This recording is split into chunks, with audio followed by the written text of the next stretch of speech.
For a thought today, I want to share the power of we. As I've said earlier, our 2010 theme is blessed and highly favored. The theme speaks to the fact that when we approach people and situations, we can trust that the God we serve is one who has already made a way for us to receive the fullness of what has been promised and destined for us. What a thought. The way has already been made for what has been promised to you and destined for you.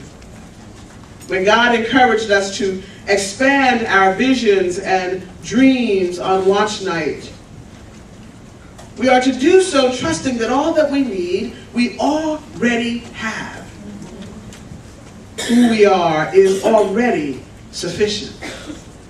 So many times there are things people do not pursue because of the sense that I am not enough, or the sense that I don't have enough, or the sense that it's just not the right time. But that's all God's business. How do you think God gets glory? God gets glory out of using the things that the world considers foolish to do great things through. God gets glory by taking the seemingly most impossible circumstances and times to plant magnificent things. And all it needs is somebody to say yes. But the greatest success you can ever hope to accomplish will come in the we of this work. The power of we. The hardest work we will ever do as believers, church, when I began to reflect on this, really is about relationships. It is the hardest work we do. It would be easy if I were to say that the hardest thing I've ever had to do was to come down here to a land I hadn't seen before, to a people I didn't know. That wasn't the hardest thing. It would be easy to say that the hardest thing was to come to a place without a job and not know whether I would be able to provide for myself or for my family. That wasn't the hardest thing. It would be easy to say that the hardest thing, Reverend Ken, was to try to find a church home when I didn't even have a home for myself. That wasn't the hardest thing. The hardest things have been those things tied to relationships. Amen. And not just relationships with people, but my own relationship with God. Those moments where I have to sit in and grapple with God, question God, wonder with God. But isn't that relationship? God, is that all you're going to give me? Watch out. No, maybe that's it. That's it. Just, watch out. Just broke that little piece off for you. You'll be like, going. We often want more, don't we? Yes. More understanding, more resources, more time. And God says, but it's about my time. It's about my how of things. And then let's throw people in the equation. Let's throw in what it means to really walk in this power of we. How do you think we work out our soul salvation? Our soul salvation is worked out through relationship with God, relationship with the self, and relationship with others. Well, what are you talking about, preacher? This power of we. And I'm telling y'all, I want to just give you a tip. I want to suggest if you could get the essence of this simple, it's a simple word. But if you can get the essence of this thing, it will transform your world. Because it is not just about the church. It is about our walk in the world.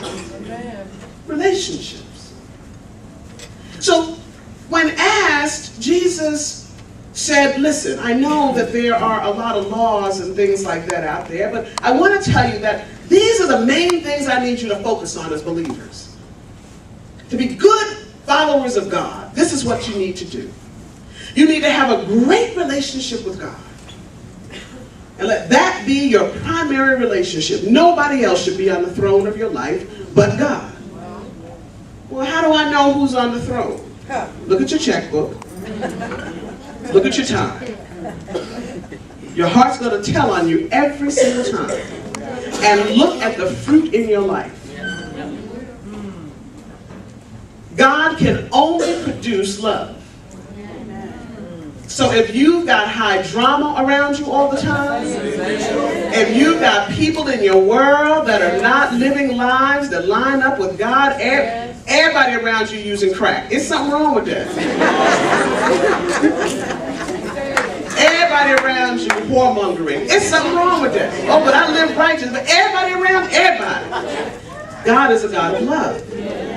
And the fruit will tell you what kind of life you're living. So there is this self. This relationship with God and the self. And if that is lined up, then we have to go to the own way we look at ourselves.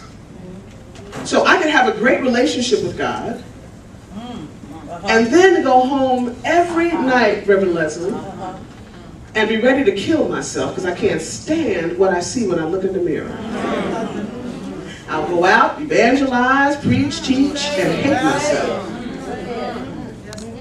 Wonder whether or not I am okay enough.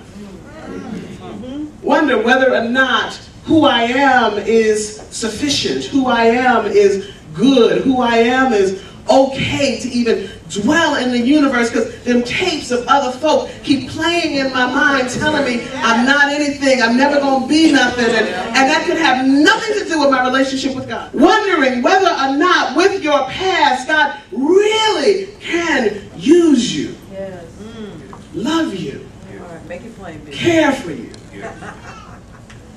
For real, for real. Because if I don't know that in the self, then I can't love myself. And that's going to pose a bit of a problem.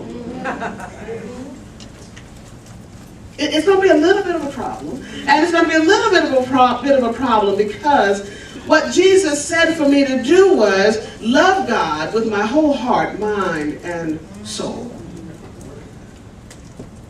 And we run through that last piece and love my neighbor as I love myself. So I got a little problem. If I'm not okay with myself, Jay. Because if I'm not okay with myself, then the only way I will know to love you is the way I love myself, and I don't love myself, so guess what? I'm going to have some problems giving you proper love. Because all I can give is what I've got. And if what I've got is jacked up, then the way I love you is going to be what? Jacked up. God forbid you take 2009 hurts into 2010. Just let it go. Just let it go.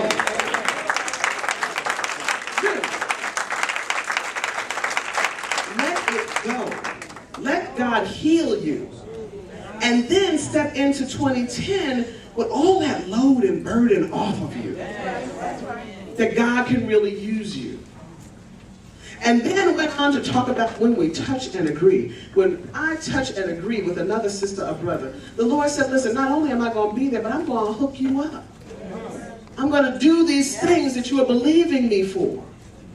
That's when we go and put things down on the Bible First Sundays. That is people, families, friends saying, let's agree to this. Let us touch and agree. Amen? The power of we. Let us stand.